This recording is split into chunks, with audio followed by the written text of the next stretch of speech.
Good morning, good morning, good morning. It is Thursday, October 3rd. How did we get here? How did we even get here? I'm Jackie Glass, mama, Navy vet, certified doer, and the least of legislator for the House of Delegates, 93rd District. Um, Grateful, honor to serve you on this morning. And remember, yeah, this is for y'all. This week, I've had a lot of conversations about the morning dew for certified doers, just like you. And I recognize that.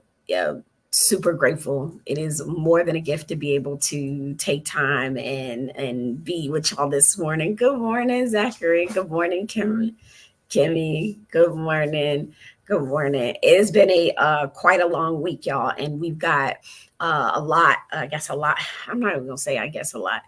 We're gonna hold all the things in the hands. Remember, this is your time, not my time. So if you got questions, comments, concerns, events, make sure you drop them in the comments so that I can share them with everyone. And you know them folks that come back for the rewind, so they can pop in and be able to be a part of that information. So let's do a little bit of timelining. Let me tell you, I'll start by telling you what we got going on, the events we got going on over the next week, timeline up into the General Assembly, and then the big advocacy things.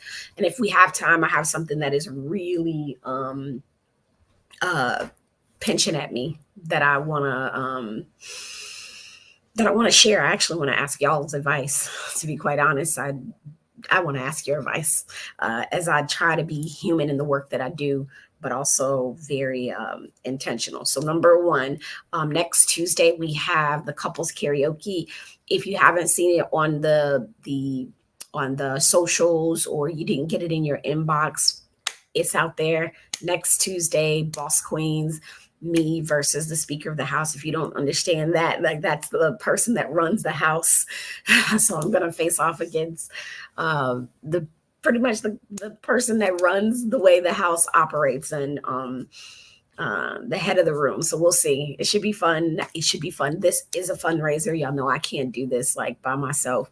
I'm actually on a what do you call it? Under the gun to fundraise. I need to fundraise, you know, five five digits, 5 digits by before session. And let me explain why I keep why I'm like trying to pack it all in right now and fundraise right now.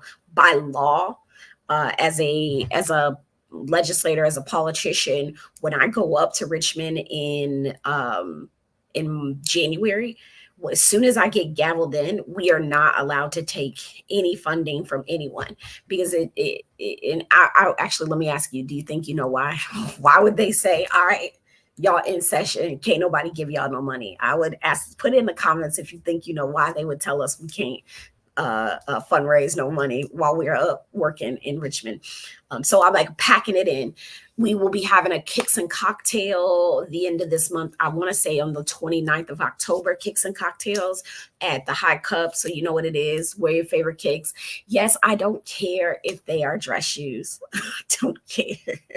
It doesn't matter. It's you. We celebrate what we put on our boogie shoes. And if it ain't boogie shoes, they chillaxing shoes are fine.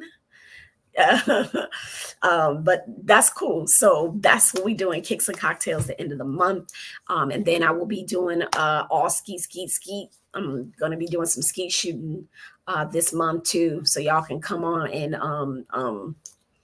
shoot with me on a Sunday. We go ski shooting. If you ain't never done it, it's a nice little, of course, again, remember, all these things are fundraisers for us to keep the office, and transparency statement will be coming out. So you'll know where we spent all your money this past year, just to know where operationally we've been doing the work. Yup. Oh, I love it. Okay. So I see over here for bribery. Yup. So one and only one, Misha, I love you. Good morning, sis. To keep you from being bribed, Kimmy and Kimmy Keisha said bribery. Zachary or Z Hines too said um, uh, bribery. Absolutely. Yep. So when we're in session, y'all, we are not allowed to take any funding. As a matter of fact, there's this window. I think it's like a week before. I can't remember the exact date. So just to remember, we go back to session I want to say the second Wednesday or maybe it's the first Wednesday. I should know this. It's either the first Wednesday or the second Wednesday of every year.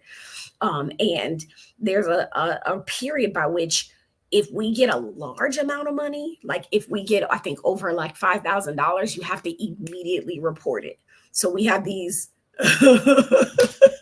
so we have these of this thing where I have to report everything. If somebody gives me a gift, I have to do a gift report. If somebody provides me finances, I have to put it on my campaign finance report. And those are given to the state, and there's deadlines, right? Every so often there's these deadlines where we have to report anybody who's given us anything. As a matter of fact, I know Zachary said it's okay, you can bribe me whenever you need. So what's funny about that too is even if somebody donates time to me, so I've had people be like, hey, you know what, I'm going to donate this to your campaign. I also have to report that as an any kind. So you can't get away with, it's not just exchanging of money, it's also exchanging of services and things too. So it's really important. Virginia's kind of, they call it the wild, wild west as it pertains to campaign finance, but it's one of those things. So just so you all understand why I'm like, hey, after the end of the year, I ain't gonna be able to take no funding. So you know, all right. So there's that, right? That's the upcoming events we have. Karaoke, kicks and cocktails, all ski, and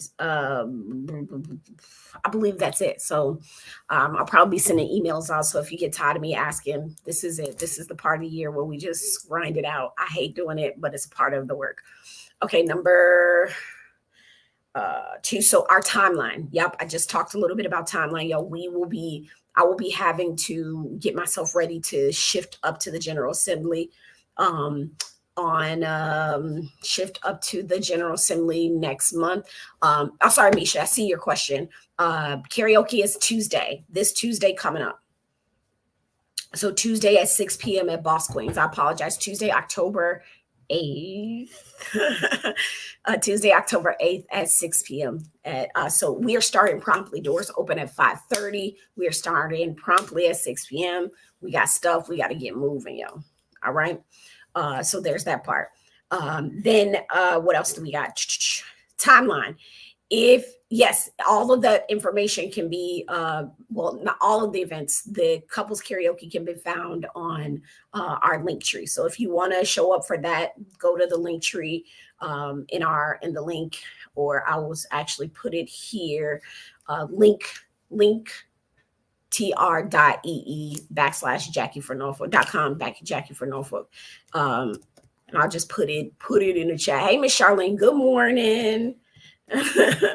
Appreciate y'all being here. Yes, I got to get better. So here's the deal is part of getting all this together. I think I told y'all this summer was really kind of a challenge for me. But we're playing catch up. So a lot of things that would typically be done are not done. And that's on me. And I can only I'm doing what I can.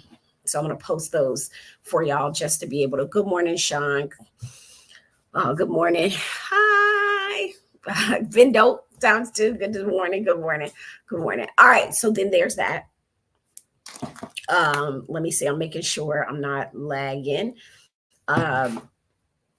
Fundraisers, timeline. Look, all right. So I'm getting together all of the stuff that I want to bring to the General Assembly next year. So I have to start narrowing down, and I've been doing it and just talking to organizations about the types of legislation I'm bringing. After I went to the debate last night at Norfolk State. So those who don't know, Senator Tim Kaine and the challenger, Hung Kao, I hope I'm saying his name right. They had a debate yesterday at NSU, and I got a chance to go there just to really see what issues they're talking about. Like what did they bring to them and what did they say? Good morning. Good morning. Good morning. Good morning. By community service, love the kids, Jada Barbara, good morning. So what they're talking about, I'm going to tell you this right now. I want to look y'all dead in y'all face, okay?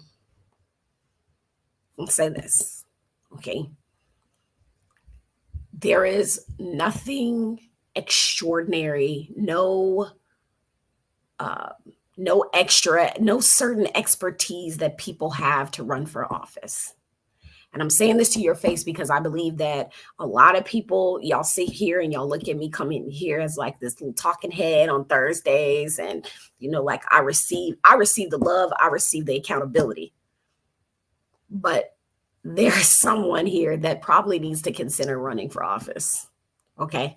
I'm saying this because what happens is there is a missing, um,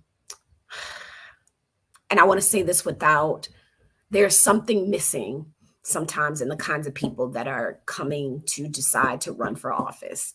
And I meet extraordinary people all the time, just doing their thing in their corner, right? Like I only got involved in running for office because I was pissed off about the way the school system was doing my kid, right? I was mad. Actually, let me just say this, turn the phone off. I wasn't even mad at first. I just wanted to be helpful, right? I'm trying to figure out, how do I help you help something that I care deeply about? System. You don't have to have a law degree. You don't have to have some special expertise. There's the more I never got to finish reading Michelle Becoming. Like I never got to finish reading, but I did start listening to the beginning of it. And she says something in there. She said, the more I meet these people that are dignitaries around the world, I sit at the table with them, the more I realize, like, this it? Like this it? Funny that you would come on now, Travis. Good morning.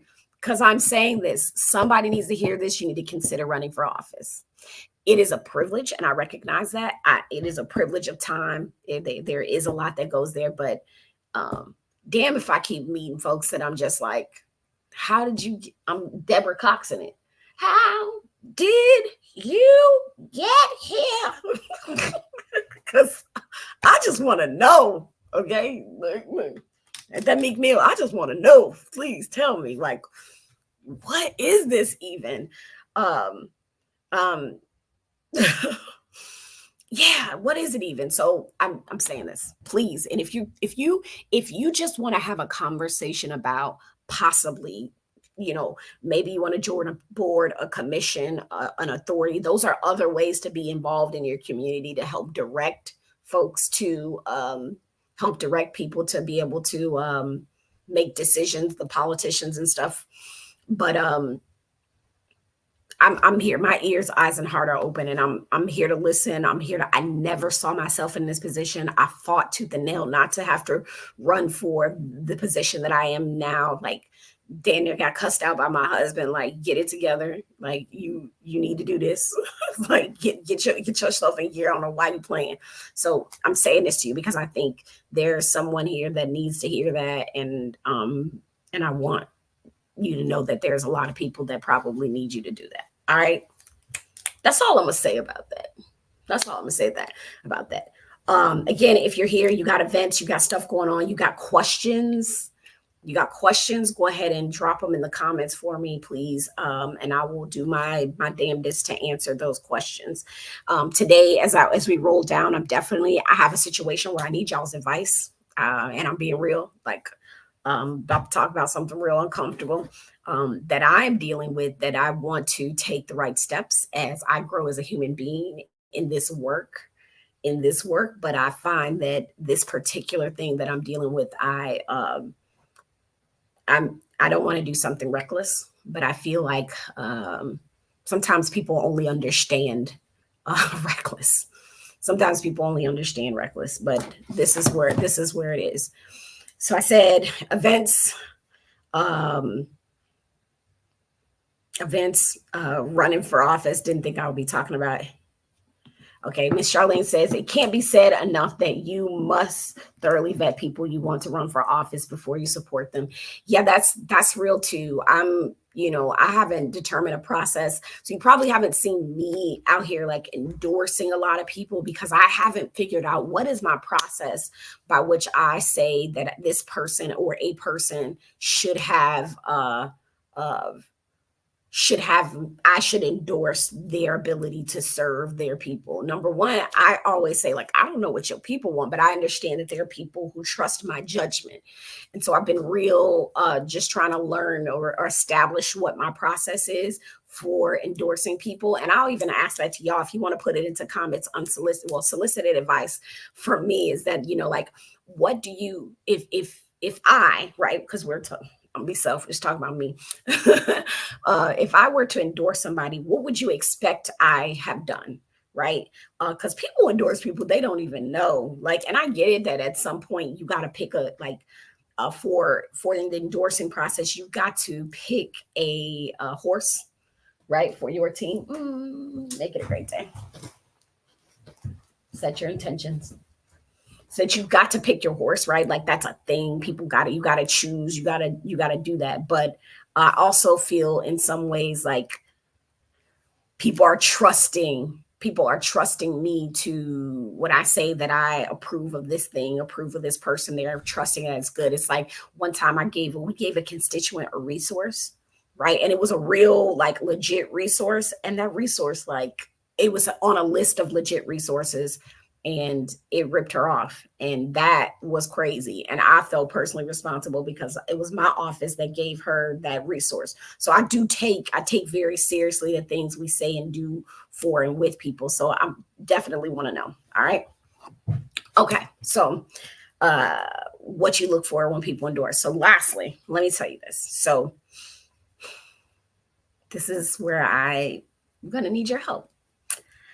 Um I have been very open with I've been very, very open with some of my lived experiences. Okay. I have only been open with things that I feel like can advance conversation or can build a bridge or create a space where people feel safe, supported. Yeah, that's my motto, right? Like, I dream of a commonwealth where the from here's, come here's, and passing through here's feel safe, supported, and empowered to improve their quality of life. And so good morning, Robin. I recently, uh, well, this last session, if you haven't seen it, it's on my social, and I'll actually share the link. Do I have it? I did have it ready because I was like, I'm just going to share this. I thought I was going to share it. So I decided one day that, I had had enough of the things that I've been hearing in the General Assembly about certain behaviors that the male crowd were allowing either their staff to do or were allowing their staff to do or were doing themselves, right?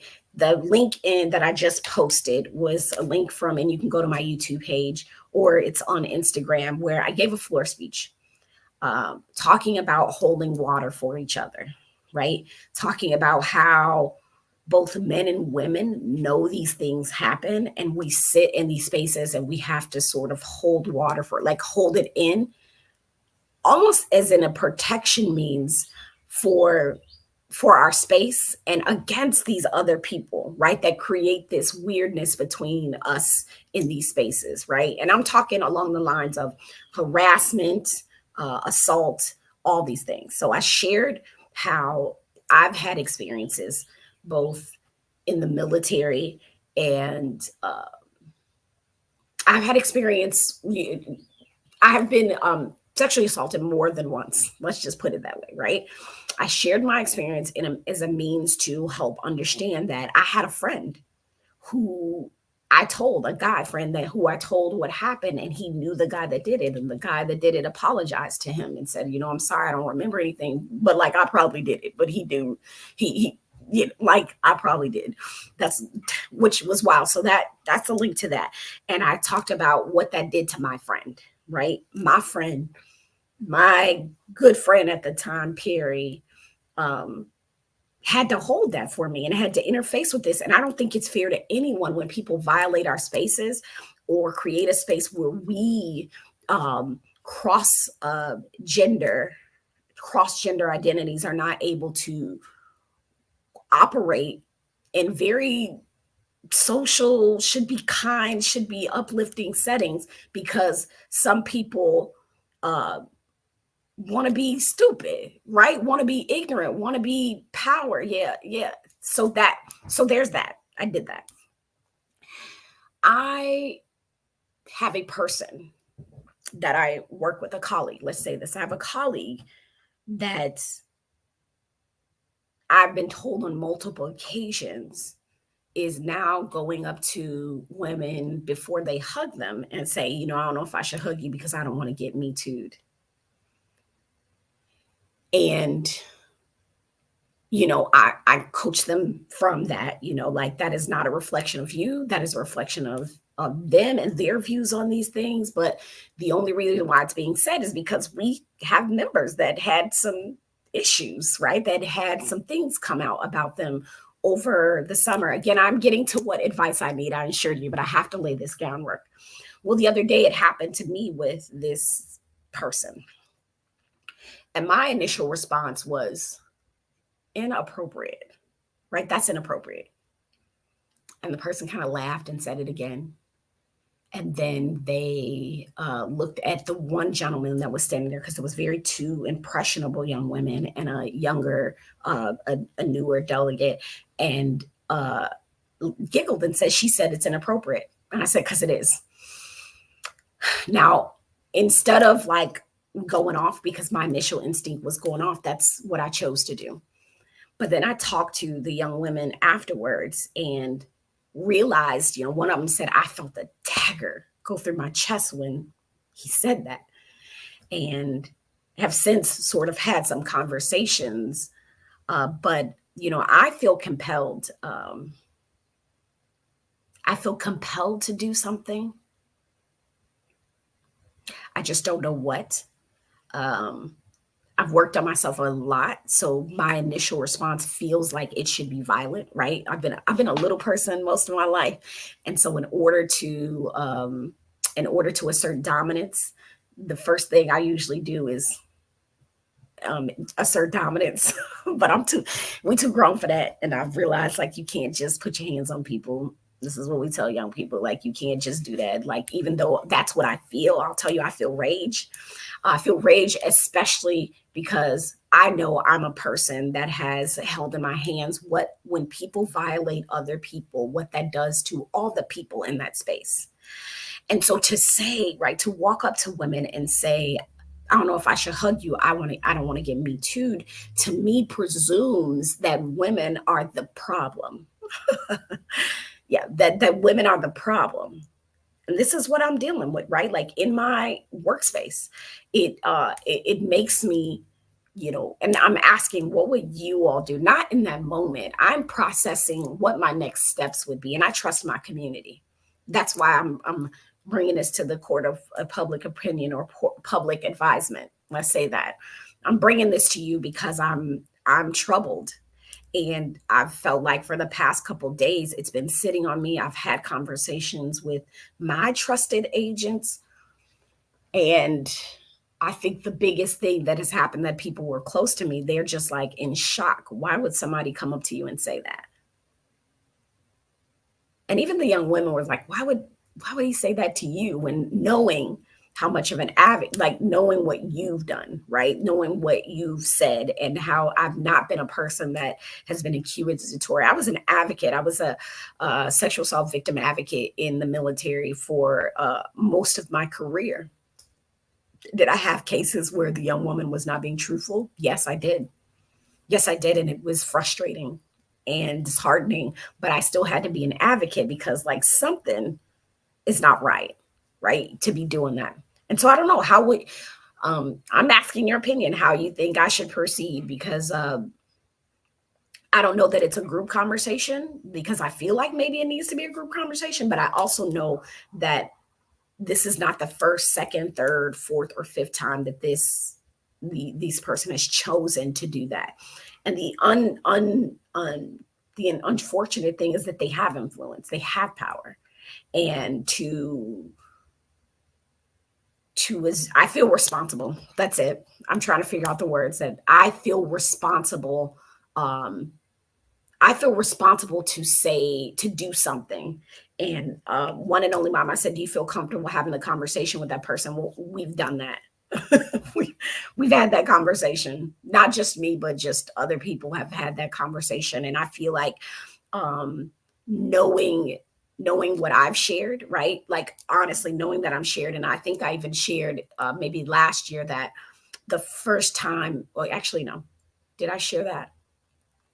I know I did last year on, I did a speech last year about the healthcare system, about how when I was assaulted in the military, that the military medicine, like she didn't believe me. She essentially she didn't accuse me of it. Yeah, she accused me of being promiscuous and did not I did not get I would say, looking back on that moment, I did not get proper treatment or proper care. And the only reason why I was there is because the person that assaulted me gave me an STD, right? Like, and that's why I was at the hospital, right? That's why I was coming to the nurse, and I didn't know that. And that's how I found out that he had assaulted other people. So it was a thing where, like, um, I have talked about not being believed, right? About having people be accusatory. I've had this with all of them. Um, and I feel, yeah, I feel like I don't know that the kind of disrespect, like the way in which it was done, and it's been done several times because I've had other people say, this happened to me, and I'm walking through assuming this would never be said to me. um, yeah. So let me shut up for a second. So do I feel comfortable having the conversation? Yes. Do I think it will be productive? I have no I don't know that it would be. I don't because I think I don't know. Actually, let me not make assumptions. Exo, your favorite, said, make them uncomfortable when they made you call them out. Why would you say that to me? I don't appreciate these comments. I would escalate it up. I think it's time to start. Yeah. So that's why I said, I was like, that's inappropriate. Why would you even say that? I did say that to them. Why would you even say that? Holding people accountable and making them answer the comments that will later escalate, in my experience. I also felt like the petty person in me wanted to be like, let me wait till I'm in a group setting and they try to hug me and say, nah, I don't want to hug you because I don't want to be assaulted. But I'm not that. That's not me. And that would reflect super poorly on me, right? Like as a woman, thinking about if I took the same track and be like, oh, what is that even? So yeah, I'm in those moments, and I looked at the faces of the women in the area, and they were just, the guy too was just like, what the what? So no one was having it. It's just like I said, it was inappropriate. But I appreciate that. I appreciate that. Talking to them, calling them out. Why would you say that? I did say that too. I know I said that. Why would you even say that? Okay. Elizabeth says, it's especially concerning that not only is this person in a professional, but is a professional setting in a leadership in a state. I would make an appointment with this person and directly address it with them. Yeah, that's what Misha said. Yep. Is there thank you for that. Thank you for that. Sorry, I snatch it off quickly. Miss Charlene says, is there an ethics committee or something like that? So this is something that I ran into last year, right? She said, is there an ethics committee or something? We all have to have ethics training. We have to have harassment in the workplace. We have to do all of that, right? Like that's real. We have to do that. And what I learned last year is that as a legislator, I don't necessarily work for the state, right? Like I get a stipend, I get my $17,634 a year from them. But as the state's concerned, there's not really like a way to have a grievance process unless it's someone who works for the state. So like my office works for me, the state helps me pay parts of keeping my office. But me as a person, I'm pretty much the head of my own company, right? Which happens to be right now, my company is the 93rd district of the Commonwealth. I don't have a boss. I am my boss. Does that make sense?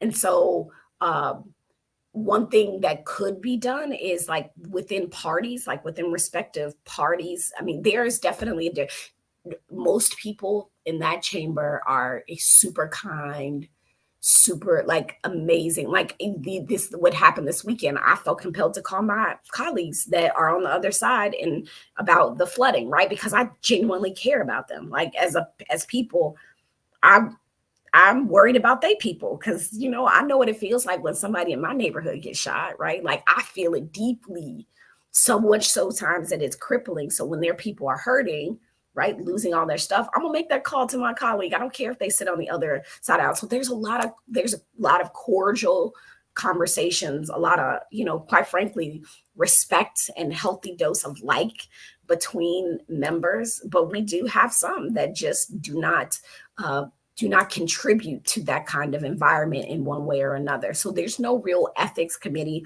Um, I would speak on that. I would say something about that, but I think it would I would be saying too much about ethics committee or something like that. But positional um, authority is one of those things that are at play here. So it is going to have to be, and unfortunately, I find myself. I find myself in situations where, I'm speaking out and people are like, dang, I'm glad you said that, but it does kind of leave me on an island sometimes. It leaves me on an island sometimes. And I'll tell you that is not always fun.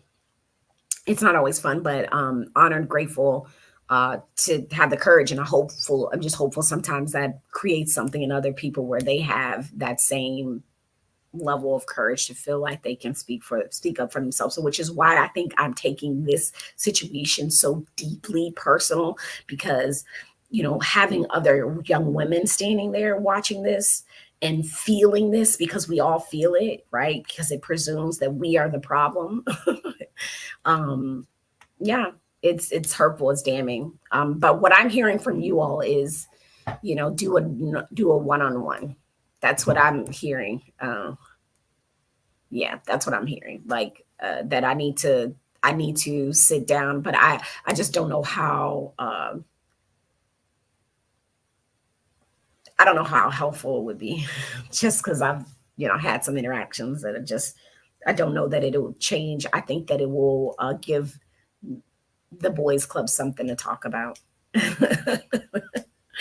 About how sensitive we are, and I do think that it would do that, but I'm here for it. I definitely, when I say I'm definitely looking for advice, because of much of the things that have come to mind over the past 2 days for me have been they would cause, I think they would cause, I would be causing a problem. And the thing that I ask myself, and I'll tell y'all this, when I make decisions, I ask myself, am I willing to accept the consequences for the choices I make? And then I have to think about what the consequences are. So then I have to think about, what are the consequences, like scenario. But then I also have to think about, what are the benefits. And if I feel like the consequence, I'm willing to accept those consequences, I'll do it. Don't, yeah. I'll do it. Okay. No problemo. I'm going to get ready to hop off here because I had y'all here for 33 minutes. Okay. So listen, let me just say, the main reason I think you need to have a conversation directly with them is because, whether you believe it or not, whether you believe this or not, I lost my plane of thought. You can tell, like, I'm so processing. I'm having a difficult time. My apologies. You're not are not special, right? You have a way of speaking to people and sharing information like nobody does. That doesn't mean that you'll be able to sway this person's behavior, but you'll be able to lay things out, and perhaps this way a person I've never seen or considered before. First off, thank you, because I feel like I get on people's damn nerves.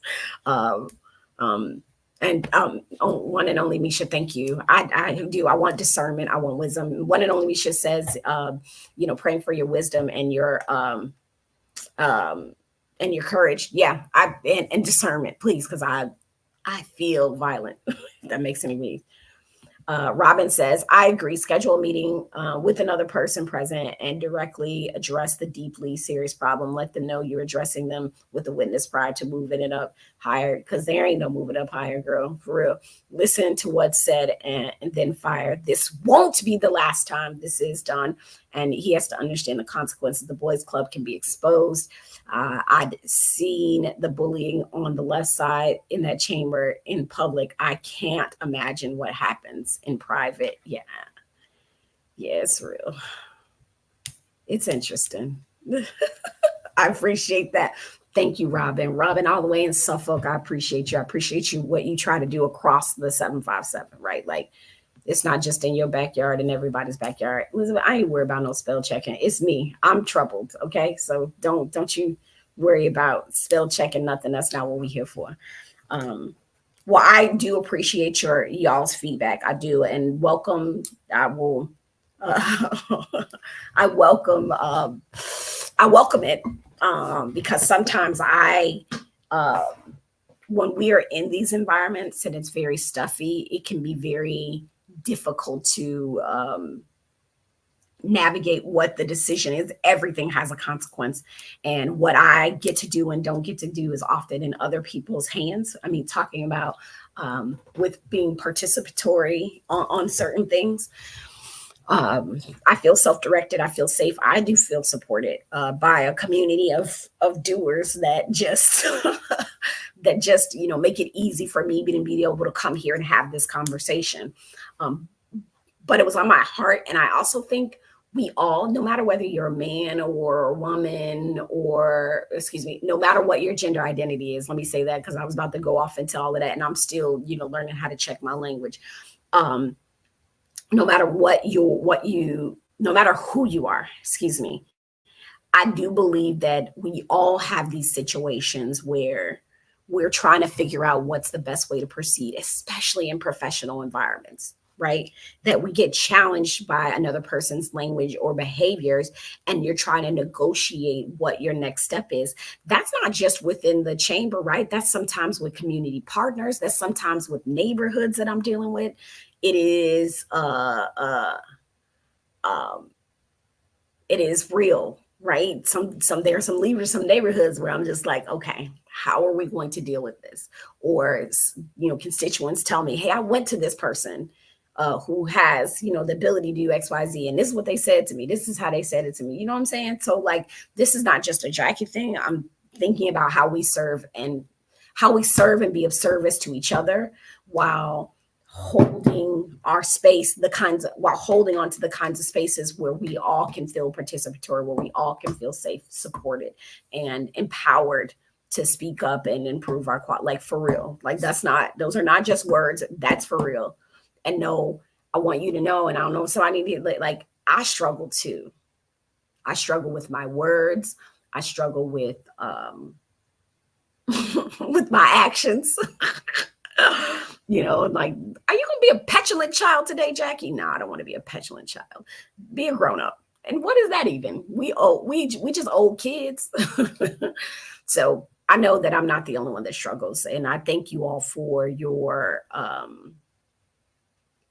engagement with today. I hope that I see you in the coming weeks. We've got so much going on. Good morning, Sierra. Good morning.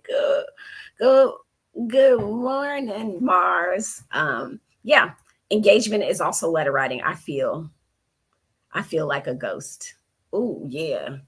Oh well, shoot. I know it's gonna know where it's come from. Yes, I feel like a ghost. That's good. That is true. That is true.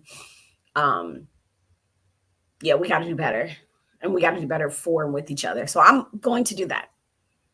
I'm definitely going to make that decision. That feels like a hard decision. I'm going to tell you that. Especially when I feel like better. Like, having a conversation. I know that's terrible to say, but I feel, yes. Anyway, enough about my feelings and more about, let's get to it. So what I'm hoping is that I see y'all somewhere on the flip side, whether it's couples karaoke, all ski, kicks and cocktails. I value your engagement. I will also say, yes, I am trying to fundraise. So I'm asking you to put me in your budget, even if it's for $25 a month. I'm asking you to ask you if you believe in the work that we do here. Ask your friends. Actually, I will give you your personal link to help because we down bad over here. yeah, it's I've got a lot of work to do. This summer was really tough for it, not tough, it was challenging for me. So I've got a lot to cover in order to be able to survive having a staff through session. So I've got a significant amount of funding to raise to be able to keep the office afloat, which is also another thing. I'm hoping that we get some legislation that helps us be able to support y'all better, and not have to go through the emotions of raising six figures, five figures in order to be in a place where I can show up for my community. All right. If you want to donate, link is in the bio. I put the link tree here. If you want to reach out, you can always reach out to the office, Del J Glass at house.virginia, spelled out .gov. Again, that's Del J Glass at house.virginia.gov. You can also call our office at 757-472-1293, like the district 1212, check 12, and the district 93. Greatly appreciate y'all. And I'm gonna see y'all next week, or I'm gonna see you Tuesday. Oh, know that couples karaoke is also online. So if you can't come in person, it's okay. Like, you can buy a ticket and see us online. Okay. All right. So Jackie Glass, Mama, Navy Vet, certified doer, the laced up legislator for the House of Delegates, 93rd District. So grateful and honored to serve. Robin, got you put your email out there. Oh, you're a good. She said, I'm a good ghostwriter. Robin said, I'll ghostwrite the heck out of something. All right. We'll see y'all. Be well. Make it a great day. Au revoir. Behave.